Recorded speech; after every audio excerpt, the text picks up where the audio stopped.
He sat down in the middle of a busy street, poured gasoline over his own body, and lit himself on fire. And for the next several minutes, he did not move, did not scream, did not flinch, just sat there, completely still, while the flames consumed him. The people watching broke down. Some fainted, some ran, some just stood there, unable to look away, unable to understand what they were seeing.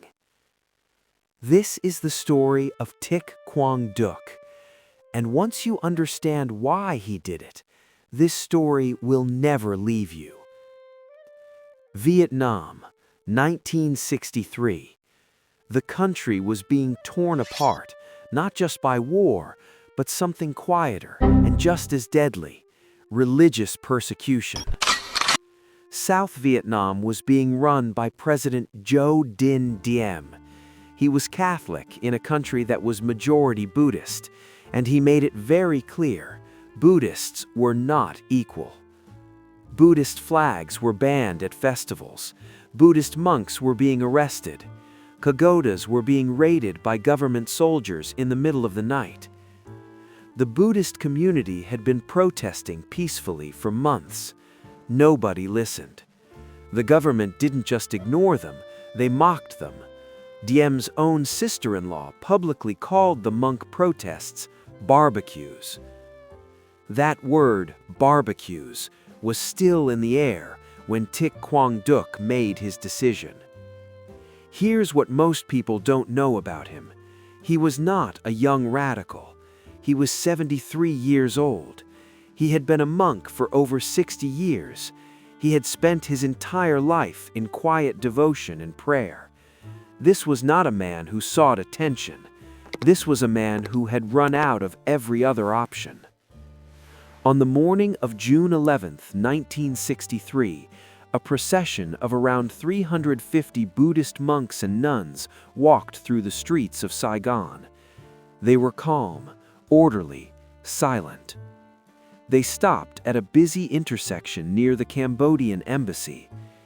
Thích Quang Duc stepped out of the procession. He sat down on a small cushion in the lotus position. Two fellow monks approached him. One poured a 5-gallon can of gasoline over his head and body. The smell hit the crowd immediately.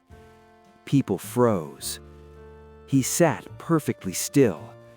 He reached into his robe, took out a lighter, and set himself on fire. The flames exploded around him instantly, and he did not move. Not a single muscle, not a sound. While fire burned his robes, his skin, his face, he sat exactly as he had sat 1,000 times before in meditation. Hands resting on his knees, back straight, eyes closed. The monks and nuns around him dropped to the ground in prayer. Some were weeping, some were chanting. The crowd of onlookers completely lost control. People were screaming and crying. A group of Vietnamese women tried to rush forward and were held back. A Vietnamese reporter on the scene said he could not speak, could not move, could not do anything but watch. An American journalist named Malcolm Brown had been tipped off that morning that something important was going to happen. He was the only Western photographer there. He took the photograph.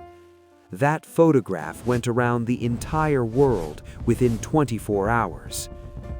President John F. Kennedy saw it over breakfast. He reportedly said, "No news picture in history has generated so much emotion around the world." Here is the detail that breaks people when they hear it. After the fire, after everything, his heart did not burn. When his body was taken away and later cremated, his heart remained intact. The monks considered it a sacred relic. It is still preserved today. Whether you believe that means something or not is up to you. What is not on debate is what happened next. The photograph shook the world. International pressure on the South Vietnamese government exploded overnight. Within months, Diem's own military generals turned on him. He was overthrown in a coup in November 1963. He was assassinated the same day. One man, one act, sitting perfectly still, changed the course of an entire war. Thich Quang Duc left a letter before he died. In it, he said he was not acting out of hatred. He said he was offering his body as a torch to light the darkness. He asked only that the government treat his people with compassion. He did not die angry, he died with purpose.